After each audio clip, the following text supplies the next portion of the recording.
Live from London, this is BBC News.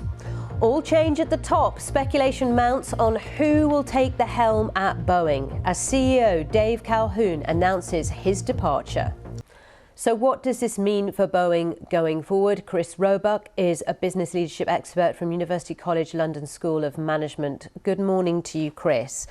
Good morning. So sweeping changes at the top. There's a lot of speculation as to who may take the role of chief executive. One name being mentioned a lot is Stephanie Pope, who's currently their chief operating officer.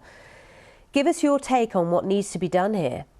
Well, to be honest, this is an ongoing scenario. As your previous commentator said, this goes back at least 5-6 years where they've had leadership failures, they've had process failures, and then Calhoun comes in and he's supposed to change it all. And it hasn't. And we get to the point where, you know, most of us, when we even get flat pack furniture, we know we have to put all the screws and bolts in the right places and do them up. You know, it's not rocket science.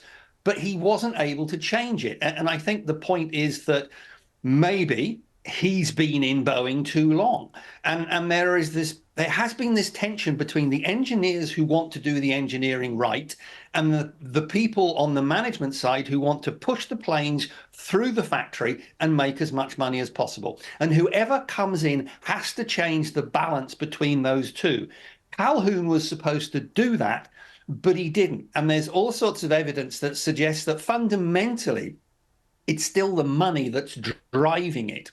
The person that has to come in, therefore, has to be somebody who has, one, a different perspective from the Boeing old guard, you might call them, and two, has the capability to make the change through engaging the employees, engaging the stakeholders outside, such as investors and regulators.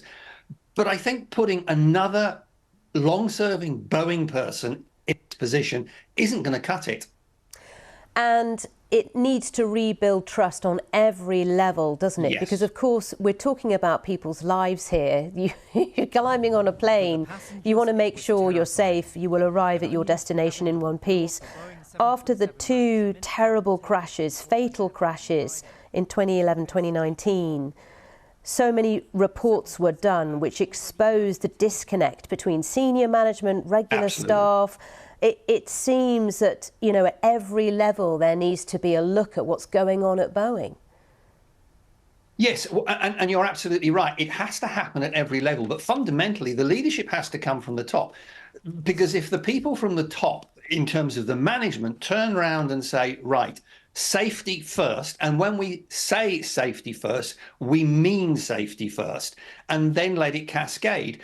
Because to be honest, you have a large group of really expert engineers who know how to do safety.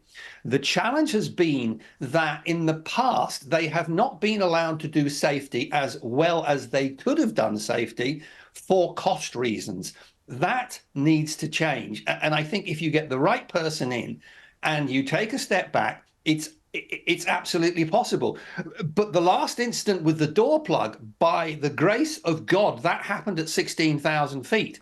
If those bolts had held on until that plane got to 30,000 feet, heaven knows what would have happened.